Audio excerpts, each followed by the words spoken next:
5 सालों में और 10 सालों में जब से ये 6th शेड्यूल स्पेशली चल रहा है, ये हमने देखा है कि सोनम वांगचुक के नेतृत्व में जो भी अनशन हुए हैं, जो भी पदयात्राएं हुई हैं, वो एब्सोल्युटली गांधीयन तरीके से, एब्सोल्युटली नॉन वायलेंस को फॉलो करते हुए हुई हैं। अगर सीआरपीएफ ने उस दिन टीयर गैस नहीं चलाई होती और ये सिचुएशन एस्केलेट नहीं हुई होती, तो ये कभी भी वायलेंस नहीं हो सकता था। हम ये क्वेश्चन पूछते हैं कि किसने सीआरपीएफ को गोली चलाने के लिए ऑर्डर्स दिए? अपने ही लोगों पे, अपने ही सिटीजन्स पे कौन गोली चलाता है? सोनम जिस वैल्यू के लिए खड़े थे, जो कि लद्दाख में डेमोक्रेसी, इसमें इतनी आर्ग्यूमेंट हो क्यों रही है, मुझे तो ये नहीं समझ में आ रहा। सबसे पहले बीजेपी को ये आंसर देना चाहिए कि आप नंबर 1 जिस मैनिफेस्टो पे आप जीतते हो, आप वो क्यों नहीं करते हो? अगर इतना ही डेवलपमेंट का इशू था या प्रोटेक्शन का इशू था या जो भी अभी वो मनगढ़ंत चीजें बता रहे हैं, तो जब इलेक्शन मैनिफेस्टो लिखने का टाइम आया था, तब नंबर 1 में 6 शेड्यूल लिखा क्यों था? लोगों को गुमराह करने के लिए? जो आर्मी के लिए इतना हार्डवर्क करके, उनके लिए जवानों से लेके ऑफिसर्स के लिए जो सोलर शेल्टर्स बनाते थे ताकि वो कंफर्टेबली रहें, किस एंगल से वो आदमी एंटी नेशनल हो सकता है? जब यूटी गवर्नमेंट था लद्दाख में, जब चाइना के साथ हमारा वॉर चल रहा था, तब यूटी गवर्नमेंट ने चाइना के टैबलेट्स खरीदे थे। उनको आंसर देना चाहिए कि जब चाइना के साथ वॉर चल रहा है तो वो क्यों चाइनीज टैबलेट्स खरीद रहे थे? सोनम तो तब एंटी चाइना की बात कर रहे थे। इंडिया चाइना के साथ क्रिकेट खेलता है तो क्या सारे इंडियंस एंटी नेशनल हैं? या सारे क्रिकेटर्स एंटी नेशनल हैं? या जो क्रिकेट की बॉडीज हैं वो एंटी नेशनल हैं? पूरी लीडरशिप सोनम वांगचुक के पीछे है, हर लद्दाखी सोनम वांगचुक के पीछे है और पूरा देश सोनम वांगचुक के पीछे है। Very good morning ma'am. अभी लेह में कर्फ्यू का 6वां दिन है। मैं अभी बाहर निकला था कुछ विजुअल्स के लिए। स्थिति वैसी ही है, हालांकि कल कुछ रिलैक्सेशन कुछ घंटों का कर्फ्यू में मिला था। आप भी लेह में मौजूद हैं। कैसा है लेह का माहौल अभी? हम अगर तमाम लोगों को बताना चाहें कि लेह में अभी क्या चल रहा है, तो आप इसको कैसे बताएंगे? लेह में जो भी पिछले 6 दिनों में विशेषकर और उससे पहले 4 सालों में चल रहा है, वो बहुत ही एक सैड और अनफॉर्चुनेट इंसिडेंट है। लेह के लोगों से ज्यादा कोई इतना शांति प्रिय, पेट्रियोटिक, नेशनलिस्ट नहीं है। ये गवाह है हिस्ट्री कि चाहे वो कारगिल का वॉर हो और उसके पहले पहले लद्दाख स्काउट्स हो, या एक common person on the street को जो भारत से प्यार है और जो देशभक्ति है, वो मतलब सराहनीय है। तो फर्स्ट ऑफ ऑल, ऐसे रीजन में कर्फ्यू लगाना is absolutely wrong and we condemn it. Secondly, इस कर्फ्यू का ये कॉज बताना कि यूथ ने प्रोटेस्ट किया, ये second thing is what we condemn, because youth उस दिन शांति प्रिय तरीके से प्रोटेस्ट कर रहे थे। अगर सीआरपीएफ ने टीयर गैस नहीं चलाई होती तो ये एक बहुत पीसफुल प्रोटेस्ट होने जा रहा था, क्योंकि हमारे इंस्टीट्यूशन के स्टाफ और स्टूडेंट्स ने हमसे लीव मांग के वहां जाने के लिए रिक्वेस्ट किया था। और पिछले 5 सालों में और 10 सालों में जब से ये 6th शेड्यूल स्पेशली चल रहा है, ये हमने देखा है कि सोनम वांगचुक के नेतृत्व में जो भी अनशन हुए हैं, जो भी पदयात्राएं हुई हैं, वो एब्सोल्युटली गांधीयन तरीके से, एब्सोल्युटली नॉन वायलेंस को फॉलो करते हुए हुई हैं। सोनम वांगचुक सिर्फ एक साइंटिस्ट नहीं है, वो एक युवा पीढ़ी के इंस्पिरेशन भी हैं। उनको लोग सिर्फ ऐसे ही नहीं प्यार करते या इज्जत करते क्योंकि वो सिर्फ एक साइंटिस्ट हैं। साइंटिस्ट होने के साथ साथ वो ह्यूमैनिटेरियन हैं टू स्टार्ट विद। उनको लोगों के दर्द का पता होता है। उन्होंने अपना करियर, जो कि वो फॉरेन में जाके भी रह सकते थे, बचपन में ही उसको इंजीनियरिंग से कन्वर्ट करके एजुकेशन में वो आए, क्योंकि उनको युवा पीढ़ी की दर्द थी। उन्होंने अपनी पूरी जिंदगी ग्रास रूट लेवल में एजुकेशन पे काम करने में बिताई। जिस इंसान का लाइफ का मकसद ही हो कि वो युवा पीढ़ी को आगे ले जाए, इंस्पायर करे, वो फर्स्ट ऑफ ऑल ऐसे वायलेंट प्रोटेस्ट क्यों करवाएगा और उस पर ये क्यों दोष दिया जा रहा है? आज तक तो ऐसा कभी नहीं हुआ था।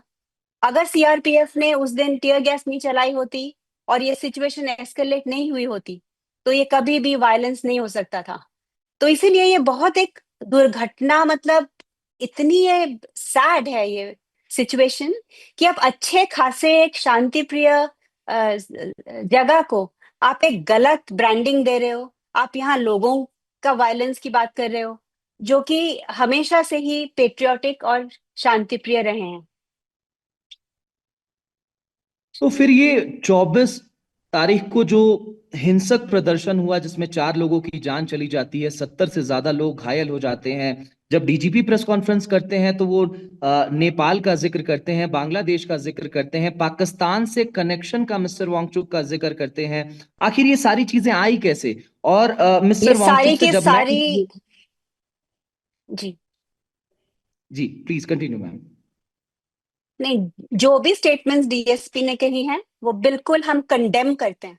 Not just me, but each and every person in Ladakh condemns those allegations because जैसे मैंने कहा कि ये एक नैरेटिव बनाया जा रहा है किसी को ब्लेम करने का, किसी को फ्रेम करने का, ताकि जो उनकी मनमानी है वो वहां कर सके। जैसा मैंने पहले भी कहा, एक इंसिडेंट जो आपने देखा, उसके पीछे 5 साल के पीसफुल प्रोटेस्ट देखिए। जो इंसान वो पाथ फॉलो कर रहा है वो ये कभी नहीं होने देगा। ये जो भी हुआ ये बहुत अनफॉर्चुनेट है, क्योंकि इसमें सीआरपीएफ को, जैसे मैंने पहले भी इंटरव्यूज में कहा है कि हम ये क्वेश्चन पूछते हैं कि किसने सीआरपीएफ को गोली चलाने के लिए ऑर्डर्स दिए। अपने ही लोगों पे, अपने ही सिटीजन्स पे कौन गोली चलाता है, स्पेशली ऐसे इलाके में जहां कभी भी कोई भी हिंसा पूर्वक प्रदर्शन नहीं हुआ है। उस दिन भी आपका क्वेश्चन जब हमने थोड़ा मैं डीजीपी सही, से ये सवाल पूछा था मैम, तो उन्होंने कहा कि नहीं क्या एक मिनट, सेल्फ मैं प्रोटेक्शन। नहीं, मैं पहले आपका क्वेश्चन जो था मैं उसमें थोड़ा उसको चेंज करना चाहूंगी। आपने जो कहा हिंसा पूर्वक प्रदर्शन, प्रदर्शन हिंसा पूर्वक नहीं था शुरू में। बहुत सारी वीडियोस आई हैं जिसमें लोग शांति से बैठे हुए थे। उस दिन plan candle march, candle protest और पीसफुल प्रोटेस्ट का था। अगर कोई इसको रिस्पेक्ट नहीं करते हुए टीयर गैस चलाता है तो फिर इससे स्टूडेंट्स ने स्टोन स्टोन पेल्टिंग शुरू की और उससे ये आगे एस्केलेट हुआ। ये बिल्कुल भी इसके पीछे ये था ही नहीं कि ये हिंसा पूर्वक हो। और सोनम वांगचुक इंस्टिगेट तो दूर की जगह, वो इसके बारे में उनको पता भी नहीं था। वो एक दूसरे पार्क में थे जहां पर उनका अनशन चल रहा था। और डीएसपी जो भी कह रहे हैं उनका तो ये एजेंडा है ना, उनको 6 शेड्यूल किसी हालत में देना नहीं है। उसको उनको किसी ना किसी चीज को, सिचुएशन को, क्या किसी ना किसी ह्यूमन बीइंग को, इंसान को उनको एक स्केपगोट बनाना है, ये नहीं करने का। तो हम तो डीएसपी की सारी बातें फॉल्स हैं, गलत हैं।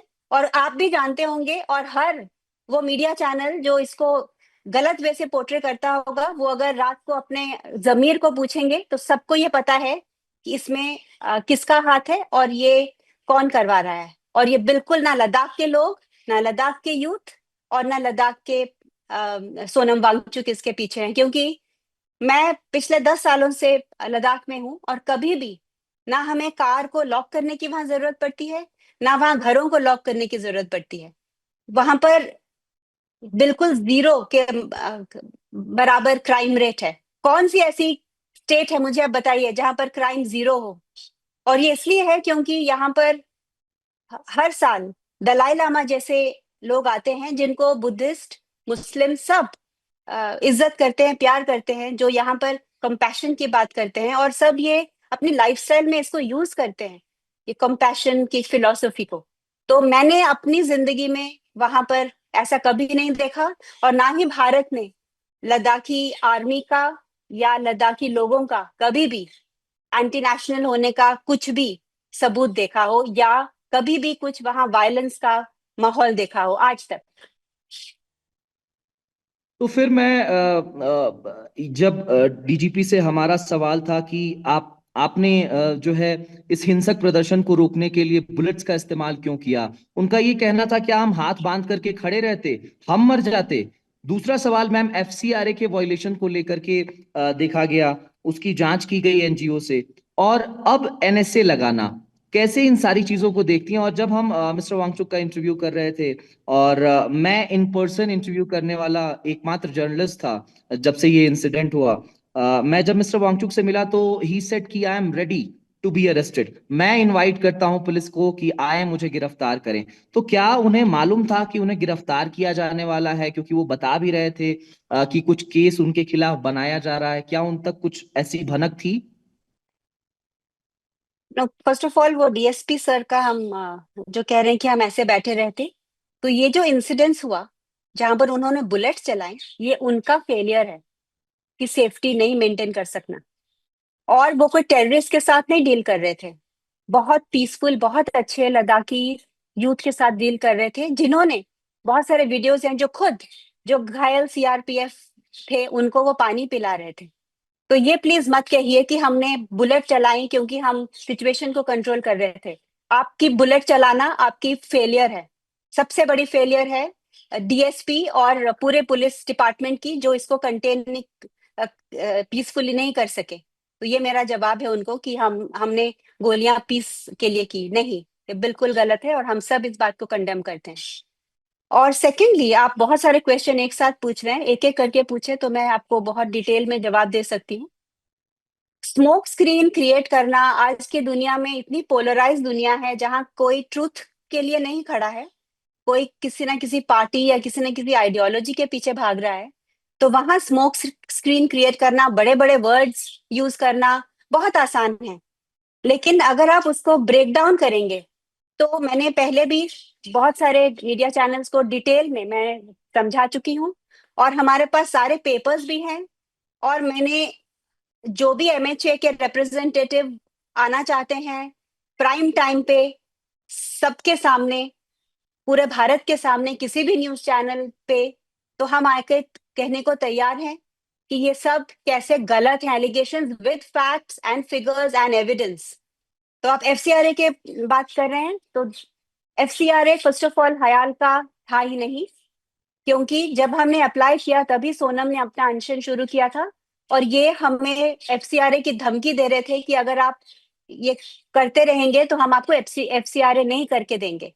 तो सोनम ने कहा हमें नहीं चाहिए एफसीआरए, क्योंकि हम self sufficiency, local self sufficiency पे चलते हैं। हम उन बहुत कम एनजीओज में से आते हैं जो सिर्फ फंडिंग पे डिपेंड नहीं करते, क्योंकि हम एक किसी इशू पे काम करते हैं और हम अपने फंड्स खुद जनरेट कर सकते हैं, और हम एफसीआरए के बिना, या हो या ना हो, हमें फर्क नहीं पड़ता। लेकिन सोनम जिस वैल्यू के लिए खड़े थे, जो कि लद्दाख में डेमोक्रेसी, इसमें इतनी आर्ग्यूमेंट हो क्यों रही है, मुझे तो ये नहीं समझ में आ रहा। सबसे पहले बीजेपी को ये आंसर देना चाहिए कि आप नंबर वन, जिस मैनिफेस्टो पे आप जीतते हो, आप वो क्यों नहीं करते हो। ये पहले हमें बस बस इसका वो आंसर दे देना कि अगर इतना ही डेवलपमेंट का इशू था या प्रोटेक्शन का इशू था, या जो भी अभी वो मन घड़ंत चीजें बता रहे हैं, तो जब इलेक्शन मैनिफेस्टो लिखने का टाइम आया था तब नंबर वन में सिक्स शेड्यूल लिखा क्यों था? लोगों को गुमराह करने के लिए, वोट बटोरने के लिए सिर्फ। और उसके बाद अभी क्या हो रहा है? पहले तो वही आंसर दे देना कि जिसके, इट्स लाइक आपने किसी को चेक दिया और वो बाउंस हो गया, आपको आंसर देना चाहिए ना कि क्यों आपका चेक बाउंस हुआ, कि जिसका जो बेनिफिशियरी था उसको आंसर देना चाहिए कि उसका चेक क्यों बाउंस हुआ। ये कहाँ का इंसाफ है, मुझे आप ये बताइए। बार बार हमें क्यों पूछा जा रहा है कि सोनम सिक्स शेड्यूल क्यों मांग रहे हैं? हम नहीं मांग रहे हैं, हम जस्ट गवर्नमेंट को याद दिला रहे हैं कि जो आपका नंबर वन मैनिफेस्टो था, जिस पर हमने आपको जिताया, लद्दाख के लोगों ने, आपने वो ही नहीं किया 5 साल, और दूसरी इलेक्शन एमपी की भी आके चली गई, और अभी हिल काउंसिल की भी इलेक्शन आ गई है। दोनों इलेक्शंस में आपने नंबर वन, नंबर टू में आपके टॉप एजेंडास थे लोगों को कहने के लिए कि हम आपको सिक्स शेड्यूल देंगे। तो सोनम तो गवर्नमेंट भी हेल्प कर रहे हैं। पिछली बार भी वो गवर्नमेंट को ये समझा रहे थे कि अगर आप इस पे अमल नहीं करेंगे तो आप हार जाएंगे, और वो सही निकले। पिछली बार एमपी इलेक्शन में बीजेपी हार गया। अभी वो दोबारा ये कहने की कोशिश कर रहे हैं कि आप ये हिल काउंसिल इलेक्शन भी हारोगे, क्योंकि अगर आप लोगों के दिल की बात जो है वो चाहते हैं आप नहीं करोगे। तो उनको विलन क्यों बनाया जा रहा है इसके लिए? वो तो वेल विशर होने चाहिए। अकबर के कोर्ट में जो नवरत्न थे, वो अकबर को यस मैन नहीं थे, वो थे जो उनको सही मिरर दिखा सकते थे। अगर उनके, हमारे बेस्ट फ्रेंड्स वो होते हैं जो हमारे सहृदयी हो, हमारे अच्छे क्रिटिक्स हो, जो हमें सही रास्ता बताएं।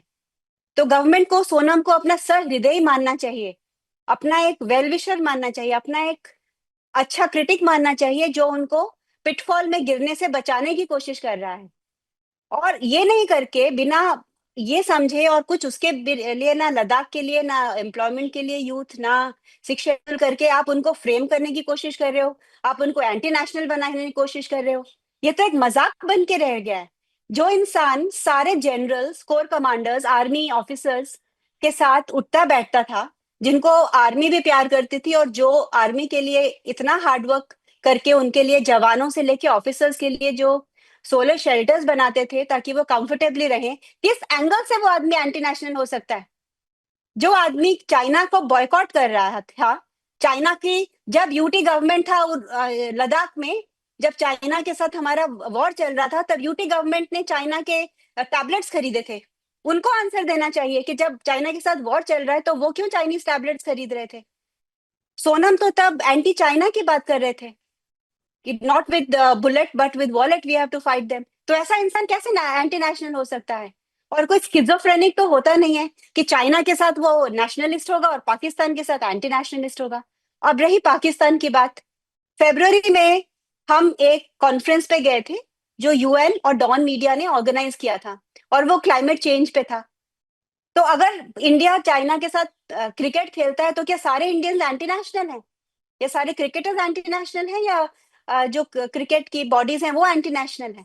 वैसे ही एक कॉन्फ्रेंस है जो कि गेम से के जितना ही इम्पोर्टेंट है फॉर रिलेशंस, क्योंकि जो हम ग्लेशियर्स की बात करते हैं वो हिमालय पे है, वो एक थर्ड पोल है, एक एक एंटिटी है।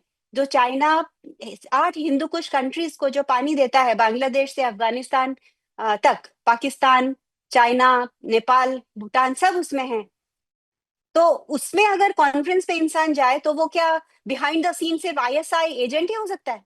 ये कहाँ का लॉजिक है और क्या एविडेंस है उसका? और अभी बता रहे हैं कि कोई पाकिस्तानी यहाँ आ गया, तो ये भी एमएचए को आंसर देना चाहिए कि क्यों प्रोटोकॉल हुआ, डीजीपी ब्रीच हुआ ने प्रेस सेफली। कॉन्फ्रेंस में मैम कहा है कि Pakistani PIO was in connection with mister Wangchuk, उसको गिरफ्तार किया गया है। Absolutely, absolutely balderdash.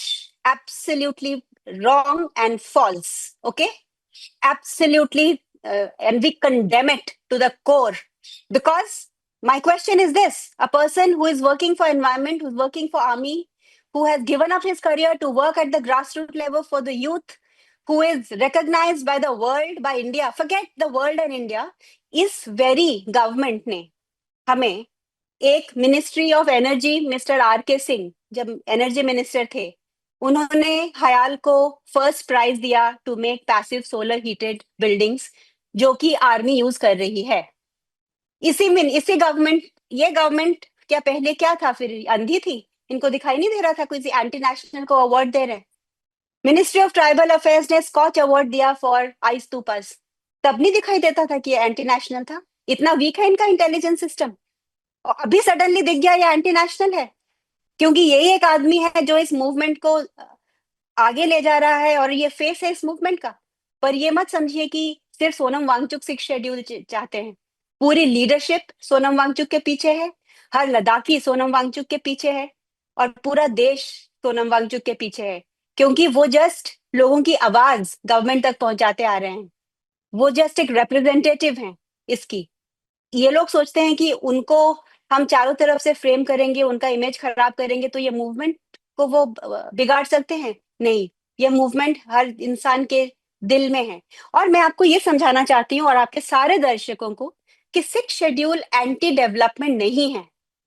Six schedule ये नहीं कहता कि गवर्नमेंट को वहां लोग कुछ करने नहीं देंगे। सिक्स शेड्यूल जस्ट ये कहता है कि कोई भी रीजन में डेमोक्रेसी होना इम्पोर्टेंट है, और जो एक फ्रेजाइल इकोसिस्टम है या जो ट्राइबल एरिया है उसके अपने तरीके होते हैं। आपका डेवलपमेंट वहां का डेवलपमेंट नहीं हो सकता। जैसे अभी कितनी गलतियां यूटी कर चुकी है पिछले 5 सालों में। अभी उन्होंने एक सीवरेज ट्रीटमेंट प्लांट वहां लगाया, सीवरेज ट्रीटमेंट प्लांट, जो कि एक बिल्कुल गलत टेक्नोलॉजी है लद्दाख के लिए, जो कि मैं आपको बताती हूँ कैसे। लद्दाख को सदियों से कॉम्पोस्ट टॉयलेट यूज करते आए हैं, क्योंकि वो एक डेजर्ट है, वहां पानी नहीं है। आप एक फ्लश में 6 लीटर पानी आप यूज करते हैं, वहां पर 20 लीटर पानी से एक फैमिली पूरा दिन गुजारा करती है। तो वहां ये लग्जरी नहीं है कि आप फ्लश टॉयलेट लगाओ और 6 लीटर एक फ्लश में आप डालो। तो वहां पर सदियों से जो इंडिजिनस नॉलेज सिस्टम्स है, जो ये गवर्नमेंट बात करती है और जिसको हम रेस्पेक्ट करते हैं और हम भी फॉलो करते हैं, ये जो इंडिजिनस नॉलेज सिस्टम्स यही कहते हैं कि हम वेस्टर्न टेक्नोलॉजीज को नहीं यूज करें, पर जो सदियों से वहां पर चल रही है प्रथा, उसी को कैसे हम आगे ले जाएं इनोवेशन के द्वारा, कटिंग एज टेक्नोलॉजी के द्वारा। तो जो कॉम्पोस्ट टॉयलेट है, वो वहां आपको फ्लश करने की जरूरत नहीं होती। वहां आप सॉइल करते हो वेस्ट को, और 1 साल के बाद वो मैन्योर में कन्वर्ट होता है, जिसको हम ह्यूमैन्योर कहते हैं। तो इससे बहुत प्रॉब्लम्स एक साथ सॉल्व होती है। ना आपको फ्लश करना पड़ता है पानी, क्योंकि डेजर्ट है, वहां पानी है ही नहीं, पीने के लिए नहीं है। सेकेंडली, वहां ग्रीनरी नहीं है जहां मल्चिंग हो और सॉइल बेटर हो। तो ये जो आप ह्यूमैन्योर है, इससे आप सॉइल को भी फर्टाइल करते हो, और आपको सीवरेज को उठा उठा के किलोमीटर दूर भी ले जाना नहीं पड़ता, और उसको बड़े बड़े करोड़ों रुपए ट्रीटमेंट प्लांट भी सेटअप नहीं करने की जरूरत है। इसको जो एसटीपी वहां सेटअप किया गया है, वो इतना एक फेल्ड प्रोजेक्ट है। यूटी गवर्नमेंट का सारा उसका जो वेस्ट है वो विलेजेस में जा रहा है। तो सोनम वांगचुक का बस यही कहना है कि 6 शेड्यूल से और डेमोक्रेसी से, लेजिस्लेचर से, वहां के लोग खुद डिसाइड करेंगे कि वो किस टेक्नोलॉजी से आगे जाना चाहते हैं, क्या डेवलपमेंट करना चाहते हैं।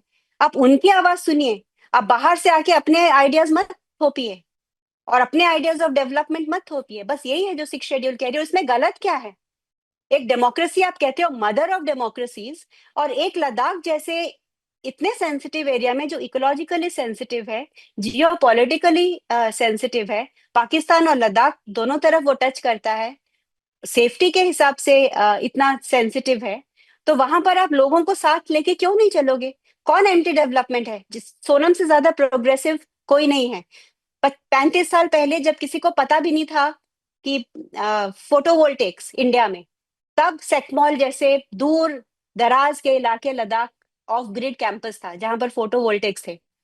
आज जो कनाडा और अमेरिका को पता नहीं है कि बिना फॉसिल फ्यूल के आप गर्म रख सकते हो अपने कमरे -20 में, वो टेक्नोलॉजी सोनम ने इनोवेट की है। तो वो किस एंगल से वो प्रोग्रेसिव या डेवलपमेंटल नहीं है, मुझे ये बताइए। पर बिना, मैं वहां 10 सालों से रह रही हूँ, और मुझे अभी थोड़ा थोड़ा समझ में आ रहा है कि लद्दाख का कल्चर क्या है, वहाँ की फिलॉसफी क्या है। वहां पर बहुत लोगों ने काम किया है लोगों के साथ मिलके, और यहाँ पर आप 2-2 सालों के लिए एक एक गवर्नर चेंज कर रहे हो, एक एक कमिश्नर चेंज कर रहे हो, जिनको कुछ पता है नहीं वहाँ ग्राउंड लेवल, और वो पॉलिसीज बना रहे हैं वहाँ, बहुत सारे डिसीजंस ले रहे हैं जो कि लॉन्ग टर्म लद्दाख के इंटरेस्ट में नहीं है। सोनम जैसे इंसान को के सारे इनोवेशंस गवर्नमेंट यूज तो कर रही है। चाहे वो एग्रीवोल्टिक का हमारा प्रोजेक्ट हो, जहां सोनम ने फोटोवोल्टिक्स के नीचे घास उगाने के लिए एक सक्सेसफुल प्रोटोटाइप बनाया है हाल में, ताकि गवर्नमेंट उसको स्केल अप कर सके, ताकि चांगतांग में जब वो गाइगावॉट्स ऑफ पावर लगाए, तो वहां पर डिस्प्लेसमेंट ना हो हर्डर्स का। इनफैक्ट हर्डर्स इसको वेलकम करें, ताकि उनको नीचे से फॉडर मिलता है। तो ऐसे इनोवेशन सोनम करते हैं जो कि डेवलपमेंट को एक हार्ट देता है। नो, डेवलपमेंट को एक एम्पथेटिक डेवलपमेंट हमें चाहिए, माइंडलेस और कैपिटलिस्टिक और प्रॉफिटियरिंग वाली नहीं डेवलपमेंट चाहिए। हमने बुरा हाल करके ऑलरेडी रखा हुआ है, चाहे वो हिमाचल हो, चाहे वो उत्तराखंड हो, चाहे वो अभी नॉर्थ ईस्ट हो। एक जगह है जो सुंदर है, जो पूरा भारत वहां और वर्ल्ड वहां आता है, तो उसको हम एटलीस्ट ऐसे डेवलप करें कि development is not equal to destruction. Can there be a development? Sonam का बस यही क्वेश्चन है कि क्या एक ऐसा डेवलपमेंट पॉसिबल है जो कि विन विन हो। नहीं तो हर जगह हम्म। हमें development is equal to destruction ही दिखता है। तो इसीलिए 6 शेड्यूल का होना जरूरी है। नहीं तो हम ऐसे पॉलिसीज वहां बनाएंगे जिनमें लोगों का से नहीं होगा, लोगों का कोऑपरेशन नहीं होगा, और लोगों का जो पिछले हजारों सालों की विजडम है उसमें, वो उन पॉलिसीज में एम्बेड नहीं होंगी। अगर हम ट्रूली इंडियन नॉलेज सिस्टम्स को आगे ले जाना चाहते हैं, तो लद्दाख में एक डेमोक्रेटिक गवर्नमेंट होना बहुत जरूरी है, and not a UT which takes decisions without the involvement of the people. जब से मिस्टर वांगचुक को डिटेन किया गया है, एनएसए स्लैप किया गया है, अब तो वो जोधपुर जेल में हैं, क्या आपका किसी तरीके से उन तक कनेक्ट हो पाया है लॉयर के थ्रू या फिर किसी और कनेक्शन की अगर हम बात करें? और जब उन पर एनएसए लगाया गया तो आपको क्या कुछ आपकी प्रतिक्रिया थी? दूसरा सवाल कि जब पुलिस पहुंची मिस्टर एक वांगचुक को मिनट। डिटेन करने। अमृत अमृत जी, पहले मैंने पहला क्वेश्चन खत्म नहीं किया था। आपने एफसीआरए पे क्वेश्चन किया था। तो एफसीआरए हमें नहीं दिया गया क्योंकि वो एक आर्म ट्विस्टिंग टेक्निक था हयाल को। और अभी जिन फॉरेन फंडिंग की लोग बात कर रहे हैं, वो फंडिंग नहीं है, वो इनकम है। एफसीआरए चाहिए होता है जब आप डोनेशंस ले रहे हो। और ये जो फंडिंग की आप बात कर रहे हैं, ये एक्सपोर्ट ऑफ सर्विसेज है, जो कि एक वैलिड गवर्नमेंटल लीगल टेक वो है, जिसके थ्रू आप अपने रिसर्च को एक्सपोर्ट कर सकते हैं। और ये यूएनडीपी जैसे, स्विस डेवलपमेंट कॉरपोरेशन, एफएचएनडब्ल्यू जैसी स्विस यूनिवर्सिटीज के साथ हमारे कोलैबोरेशंस हैं, जिसकी बाकायदा सर्विस एग्रीमेंट्स हैं, जो कि बाकायदा सीबीआई के जो इंस्पेक्टर आए थे मिस्टर विशाल गुप्ता जी, उनको दी गई हैं। ही वॉज कन्विंस्ड कि इसमें कोई वायलेशन नहीं है। तो ये बार बार एफसीआरए का क्यों जिक्र हो रहा है मीडिया पे? मीडिया को क्या समझना नहीं है कि जानबूझ के उनको एक ही नैरेटिव चलाना है? अगर आप क्यों नहीं ये समझ पा रहे हैं, लोग और मीडिया जो इसको उछाल रहे हैं, पहले तो आप खुद पढ़िए, समझिए एफसीआरए होता क्या है। और ये देखिए कि वो डोनेशन था कि इनकम था। और ये तो, इसको शेमफुल बनाने के बजाय इसको तो ऑनरेबल मेंशन मिलना चाहिए कि कोई ऐसा इंस्टीट्यूट है इंडिया में जिसकी रिसर्च को दुनिया भर के लोग पढ़ना चाहते हैं, सीखना चाहते हैं। क्या आपको पता है कि टेक्निकल यूनिवर्सिटी ऑफ म्यूनिक जैसी जर्मन यूनिवर्सिटीज में आइस्तूपा पे एमफिल मास्टर्स में थीसिस लिखी जाती हैं, रिसर्च होती है? क्या आपको पता है कि technical university of music Munich, क्रातेर, एफएचएनडब्ल्यू, ये सब का हमारे साथ एमओयूज है, जिससे हम टेक्नोलॉजी ट्रांसफर करते हैं? बहुत कम यूनिवर्सिटीज हैं और इंस्टीट्यूट्स हैं इंडिया में जिनकी टेक्नोलॉजी बाहर जाती है। India is a net importer of technology. अभी इसको सराहने की जरूरत है कि ऐसी एक संस्था है जिसकी जो इनोवेशन है, उसको दुनिया भर में अवार्ड ही नहीं मिल रहे, चाहे वो रोलेक्स अवार्ड हो या दूसरे। पर बाहर बाहर की यूनिवर्सिटीज उसको सीख के उसको फॉलो करना चाहती हैं। इसको हाईलाइट करिए। और ये एक एक्सपोर्ट ऑफ सर्विस है, जो कि एक इनकम है, जिसके लिए एफसीआरए नहीं चाहिए होता है। बहुत सारी इंडियन कंपनी, सॉफ्टवेयर कंपनीज बाहर की उसके साथ बिजनेस करती हैं। बहुत सारी यूनिवर्सिटीज हैं जो एक दूसरे के साथ अपना रिसर्च शेयर करती हैं। और कोई उस रिसर्च के लिए अगर पे कर रहा हो तो ये एक अच्छी बात है। ये एक बहुत इम्पोर्टेंट है। और सेकेंडली, क्या आप पूछ रहे थे? और एक किसी मैंने वायलेशन पूछा के कि बारे में आप पूछ रहे थे। एनएसए मैंने ये पूछा था मैम कि एनएसए स्लैप करने के बाद और मिस्टर वांगचुक के डिटेंशन के बाद क्या आपका किसी तरीके से मिस्टर वांगचुक से संपर्क हो पाया है थ्रू योर लॉयर और किसी तरीके से? और मेरा सवाल ये भी था कि जब मिस्टर वांगचुक को डिटेन किया गया तो किस तरीके से डिटेन किया गया? क्या कुछ बताया गया उनको कि एनएसए के तहत उनको उनका डिटेंशन किया जा रहा है, उनको कहाँ ले जाया जा रहा है, और आप तक ये जानकारी कैसे पहुंची? तो सोनम वांगचुक तब अपने गांव में थे। मैं हयाल में थी। मैं फिजिकली वहां प्रेजेंट नहीं थी क्योंकि वो अपनी फैमिली को मिलने गए हुए थे, और मैं हयाल का बहुत सारे ये सब संभाल रही थी। तो लेकिन मुझे पता है कि पूरा घर को वहां छान मारा था। और कुछ लोग तो 5 से 10 लोग घर के अंदर थे, लेकिन 100 के जैसे जो थे पुलिस, वो बाहर रोड पे थे। और मुझे 4 बजे ये खबर मिली जब इंस्पेक्टर रिग्जिन गुरमेट, जो कि लद्दाख में है, जिन्होंने मुझे कॉल किया और कहा कि उनको डिटेन किया गया है। जब मैंने पूछा कि हमको एफआईआर दीजिए, तो उन्होंने कहा कि अरेस्ट नहीं है, उनको डिटेंशन हुआ है। तो मैंने डिटेंशन ऑर्डर का पूछा, तो उन्होंने कहा कि आज वो जैसे ही जोधपुर में लैंड होंगे, उनके साथ जो एएसपी थे मिस्टर शुक्ला, वो मुझे कॉल करेंगे और उनसे बात करवाएंगे, और क्या हमारी लीगल राइट्स है ये भी बताएंगे। लेकिन आज चौथा दिन खत्म हो रहा है और अभी तक ना उनसे कोई कॉल आया है, ना कोई फॉर्मल डिटेंशन ऑर्डर हमें दिया गया है, और ना हमें पता है कि वो वहाँ किस हाल पे हैं। क्या आपने फिर संपर्क करने का प्रयास किया अपने एडवोकेट के माध्यम से, या फिर जो इंस्पेक्टर यहाँ पर आपसे बात कर रहे थे उनसे आपने फिर संपर्क करने का प्रयास किया? हाँ, उनसे बहुत बार उनको कॉल किया, मैसेज भी छोड़ा, लेकिन ना वो कॉल उठा रहे हैं और ना वो कॉल बैक कर रहे हैं। और क्योंकि यहाँ कर्फ्यू है, बाहर नहीं जाने दे रहे हैं। और आपने भी कल ये एक्सपीरियंस किया कि आपको, आप जब अंदर आए तो आपके पीछे पीछे सीआरपीएफ भी हमारे कैंपस में आ गई। तो एक तो ये कहाँ की मैं डेमोक्रेसी है, ये क्वेश्चन करना चाहती हूँ कि आप प्रेस कॉन्फ्रेंस दिए जा रहे हो, जो कि बिल्कुल गलत, बेबुनियादी, फॉल्स एलिगेशंस वाला है। और आप हमें ये मौका भी नहीं दे रहे हो कि हम अपने आप को दुनिया के सामने डिफेंड कर सकें या अपना सच दुनिया के सामने रख सकें। आपने ऑलमोस्ट हाउस अरेस्ट में हमें रखा हुआ है, जिसको कि कोई भी आता है जाता है, उनको क्वेश्चन किया जाता है। कल हमारे स्टाफ और स्टूडेंट को पकड़ के ले गए और पुलिस कस्टडी में रखा ओवरनाइट। और बहुत सारे और युवाओं को बिना वजह पकड़ के लेके जा रहे हैं। ये करना क्या चाहते हैं वहां पर? एक अच्छे खासे पीसफुल एरिया को एक ऐसा माहौल क्यों बना रहे हैं? ये बिल्कुल गलत है, क्योंकि डेमोक्रेसी ये होती है कि डायलॉग हो और डिस्कशन हो और बेशक डिबेट हो। पर ये oppressive use of power is not democracy. This has to be known.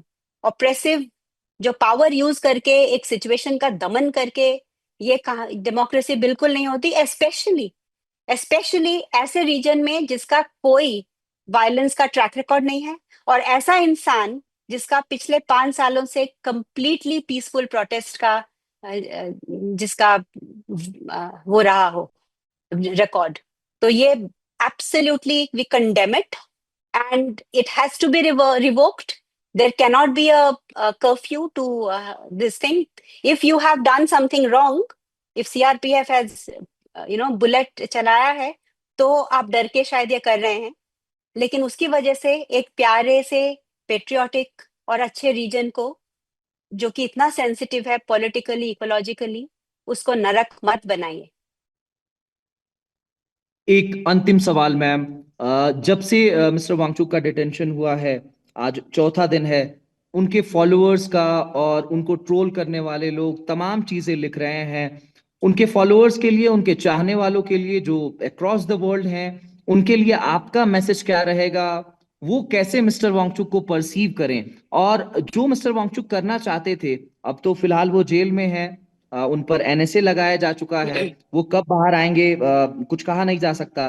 तो उनका जो आइडिया है और वो जो करना चाहते थे, वो अब कैसे आगे बढ़ेगा? उनके फॉलोअर्स के लिए एक मैसेज, और इस बारे में आपका जवाब।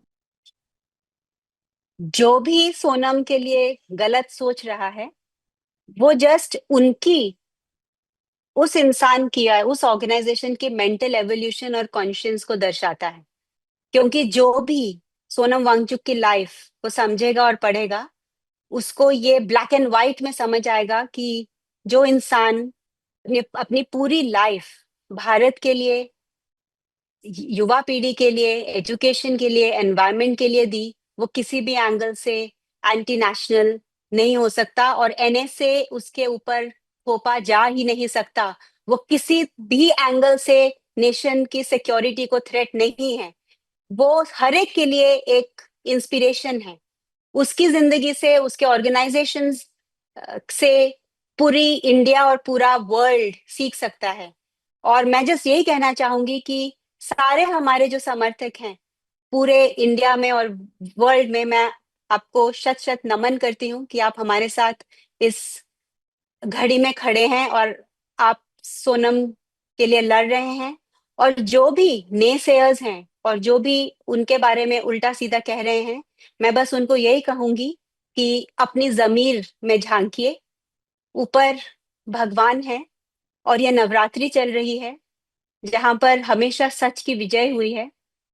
शक्ति इंडिया है, जो कि दुर्गा है, और वो कभी भी झूठ को जीतने नहीं देगी। और भारत का स्ट्रॉन्गेस्ट पिलर है सत्यमेव जयते।